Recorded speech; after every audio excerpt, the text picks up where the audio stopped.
Hello dear, how are you? Hoping you all well. So आज के class में हम लोग पढ़ने वाले हैं त्रिकोणमिति चैप्टर से समकोण त्रिभुज में लंब और आधार को पहचानना। ठीक है। अब यहाँ पे तुम लोग सोचोगे कि लंब और आधार को पहचानना ये कोई बड़ी बात है क्या? बिल्कुल है। ठीक है, ध्यान देंगे, यहाँ पे बहुत बड़ी बात है ये कि अगर कोई समकोण त्रिभुज तुम्हें दिया हुआ है और इस समकोण त्रिभुज में तुमसे पूछा जाए कि बताओ लंब है कौन और आधार है कौन, तो हम आसानी से बता सकते हैं। कब? जब हमको एंगल डिसाइड नहीं हो। पर हम चैप्टर कौन सा पढ़ रहे हैं? त्रिकोणमिति। ठीक है, ट्रिगोनमेट्री, त्रिकोणमिति। अगर हम इस चैप्टर को पढ़ रहे हैं तो इसमें हमें समकोण त्रिभुज के लंब, आधार, कर्ण, कोण, है ना, सारे के सारे पॉइंट से हमें मतलब होता है। अब नॉर्मली अगर ऐसे कहा जाए कि ये एक समकोण त्रिभुज है, इस समकोण त्रिभुज का नाम रख दो A B C, और इस त्रिभुज में बताओ कि अगर ये समकोण है, ये दिया रहेगा कि कोण B इसका समकोण है, तो इसमें बताओ कि कर्ण कौन है, लंब कौन है, आधार कौन है। तो हम बहुत ही आसानी से बता सकते हैं कि समकोण के सामने, समकोण के जस्ट अपोजिट जो भुजा होती है उसको हम लोग बोलते हैं कर्ण। इसे बोलते हैं हम लोग कर्ण। ठीक है, ये फिक्स होता है। अब बच गए हमारे दो भुजाएं। इन दो भुजा में हम किसी को भी लंब, किसी को भी आधार कह सकते हैं, पर कब?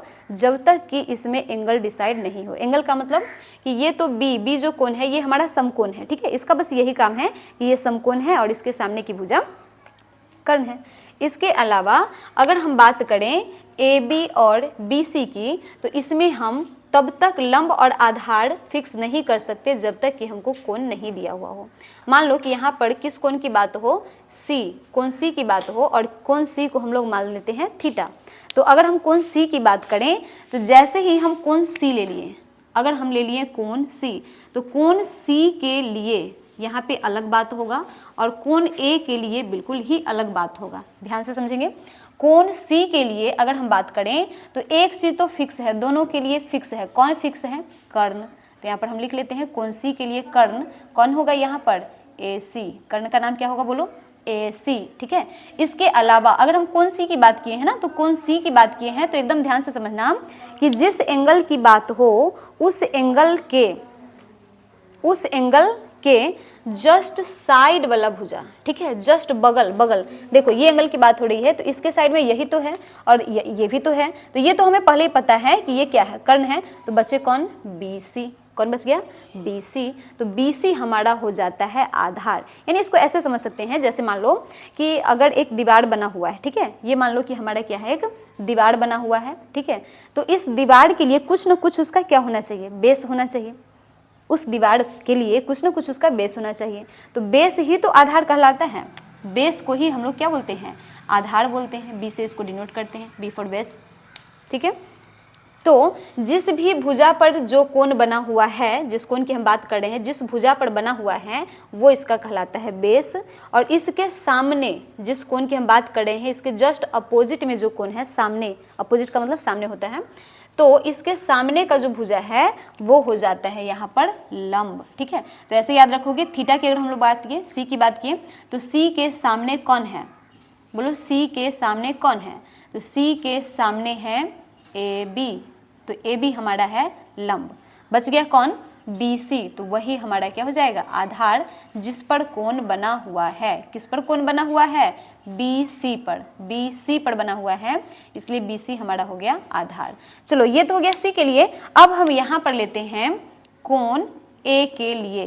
किस कोण के लिए? A के लिए। ठीक है, तो फिर तुम सोचोगे कि B के लिए भी तो ले सकते हैं, पर पहले ही बता दिए हैं कि B का सिर्फ और सिर्फ यहाँ पर काम है कि B समकोण है और B के सामने का भुजा कर्ण कहलाएगा। ठीक है, इसके अलावा B का कोई काम यहाँ पर है नहीं, कोई चर्चा इसका होगा नहीं।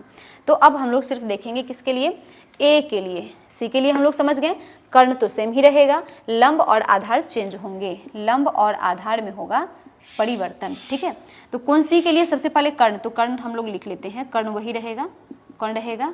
AC। ठीक है, कर्ण हमारा हो गया AC। अब हम लोग देखते हैं लंब और आधार, तो यहाँ पे लिखते हैं लंब। अभी तुमको बताएं, क्या बताएं, ट्रिक भी तुमको बताएं कि जिस कोण की बात हो रहा है उस कोण के सामने, जिस कोण की बात हो रहा है, देखो ध्यान से, किस कोण की बात हो रहा है? ए, ठीक है, किस कोण की बात हो रहा है, ए। तो कोण ए के सामने कौन सी भुजा आ रहा है, BC। देखो कोण ए के सामने कौन सी भुजा है, BC। तो यहाँ पर अगर हम लंब लें तो लंब हमारा हो जाता है BC। कोण ए के लिए हमारा लंब कौन सा हो जाता है, BC। अब जो BC अगर हमारा लंब हो गया जो कि ए के सामने पड़ रहा है, ठीक है, ए के जस्ट सामने है BC, तो इसलिए हमारा BC क्या हो गया, लंब हो गया। BC क्या हो गया, लंब। और बच गया कौन सी भुजा, आधार। तो ये हमारा आधार हो जाएगा कौन, AB। जो कोण बन रहा है, जिस कोण की बात हो रही है, वो कोण किस भुजा पर बना हुआ है। एक साइड तो हमारा कर्ण है, ये तो फिक्स है, ठीक है। तो कर्ण के अलावा और किस भुजा से बना हुआ है हमारा ये कोण A। तो कोण A बना हुआ है किससे, AB से, इसलिए इसका आधार हुआ AB। मानो कि ये दीवार है तो ये दीवार किस पे टिका हुआ है, A पर, इसलिए AB हमारा हो गया आधार, ठीक है। तो हम लोग इस तरह से डिसाइड कर सकते हैं। चलो एक एग्जाम्पल और लेते हैं और इसमें कोशिश करेंगे सब, ठीक है, सबके सब कोशिश करोगे कि हम लंब और आधार को डिसाइड कर पाएँ, ठीक है। ये दोनों चेंज होते हैं, कर्ण कभी चेंज नहीं होते, ध्यान रखेंगे। चलो एक एग्जाम्पल हम लोग लेते हैं यहाँ पर। मान लो कि ये तुम्हारा ट्रायंगल रहा, इस तरह का एक ट्रायंगल रहा तुम्हारा, जिसका नाम हम मान लेते हैं, ये थोड़ा सा टेढ़ा हो गया है पर सीधा होना चाहिए बिल्कुल, ठीक है, एकदम सीधा होना चाहिए। चलो तो इसका नाम हम लेते हैं PQR। देखकर पता चल रहा है, ठीक है, या फिर ये चीज़ तुमको दिया हुआ भी हो सकता है, दिया हुआ रहेगा यहाँ पर कि ये कोण हमारा क्या है, 90 डिग्री यानी समकोण। तो पहले ही तुमको बता दिए कि समकोण के सामने जो भुजा है वो हमारा फिक्स है, वो होता है हमारा कर्ण। कर्ण के अलावा कुछ इसको हम बोल ही नहीं सकते हैं। कर्ण हो गया। अब बचे हमारे पास दो, एक बचा हमारा PQ और दूसरा है हमारा QR, ठीक है। तो तुम बताओगे, बस 1 मिनट का टाइम देंगे, ज़्यादा नहीं, 1 मिनट का टाइम देंगे। पहले एंगल तो हम डिसाइड कर लें, पहले हम एंगल डिसाइड कर लेते हैं कि हम P की बात कर रहे हैं या फिर R की बात कर रहे हैं। तो चलो हम तुमसे पहले P की बात करते हैं, ठीक है। हम यहाँ पर लिख देते हैं कोण P के लिए, किसके लिए, कोण P के लिए। तो कोण P के लिए अगर हम लोग बात करें तो जल्दी जल्दी से बताओगे कि कोण P के लिए हमारा PQ क्या है, QR क्या है, फास्ट। कोण P, तो कोण P के लिए PQ क्या है, जिस पर ये कोण बना हुआ है, जिस पर ये चीज़ टिका हुआ है, तो उस चीज़ को हम लोग बोलते हैं आधार।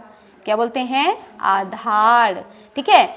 और जिस कोण की बात हो रहा है उस कोण के सामने, जिस कोण की बात हो रहा है उस कोण के सामने कौन सी भुजा होती है, लंब। जिस कोण की बात हो रही है उसके सामने कौन सी भुजा होती है, लंब। तो ये हमारा हो गया लंब और आधार। और एक थर्ड जो कि समकोण के सामने है, उसको तो कोई चेंज कर ही नहीं सकता है और इसलिए हम इसको बोलते हैं कर्ण। क्या बोलते हैं, कर्ण, ठीक है, निश्चित हो गया ये। चलो नेक्स्ट अगर हम बात करते हैं आड़ का, किसका बात करते हैं, आड़। तो कोण आड़, ठीक है, कोण आड़ के लिए अब सभी को बताना है कि कोण आड़ के लिए अगर हम लोग लें तो यहाँ पर PQ कौन होगा, QR कौन होगा, PR कौन होगा, ठीक है, PR। जल्दी से बताएंगे इसको, कोशिश करेंगे। PR कौन होगा हमारा, ठीक है। तो आड़ के लिए अगर हम बात करें, ध्यान से देखना, आड़ की बात करते हैं, ठीक है, आड़ ले लेते हैं, ठीक है, आड़। तो आड़ के जस्ट सामने जो भुजा होता है वो हमारा कौन होता है, आड़ के सामने की भुजा को हम लोग बोलते हैं लंब। आड़ के सामने की भुजा, तो देखो ध्यान से, आड़ के सामने कौन है, PQ। आड़ के सामने कौन है, PQ। तो PQ हो गया हमारा लंब, PQ हो गया हमारा लंब, जिसे परपेंडिकुलर कहते हैं।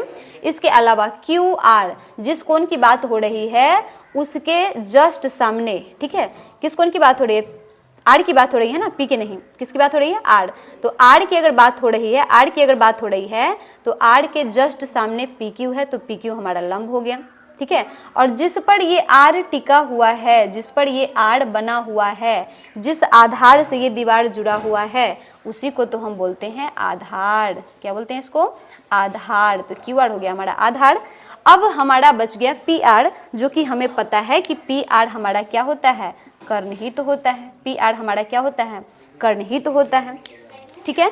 तो इस तरह से हम लोग किसी भी समकोण त्रिभुज में जो एंगल दिया हुआ है उस एंगल के अकॉर्डिंग आधार और लंब को पहचान सकते हैं। अब इसके लिए मात्र तुम्हें 2 क्वेश्चन यहाँ पर देते हैं और इस क्वेश्चन को तुम लोग कमेंट बॉक्स में इसका बताओगे तुम लोग कि कौन इसमें लंब है, ठीक है। जैसे यहाँ पे हम लिखे कि PQ क्या है, लंब है हमारा, QR क्या है, आधार है। तो इस तरीके से तुम्हें बताना है। अब यहाँ पे हम एक ट्रायंगल, ठीक है, ये तुम्हारा है HW, ओके, एस डब्ल्यू है ये तुम्हारा, ठीक है। एस डब्ल्यू में तुमको दे रहे हैं कि एक ट्रायंगल है हमारा,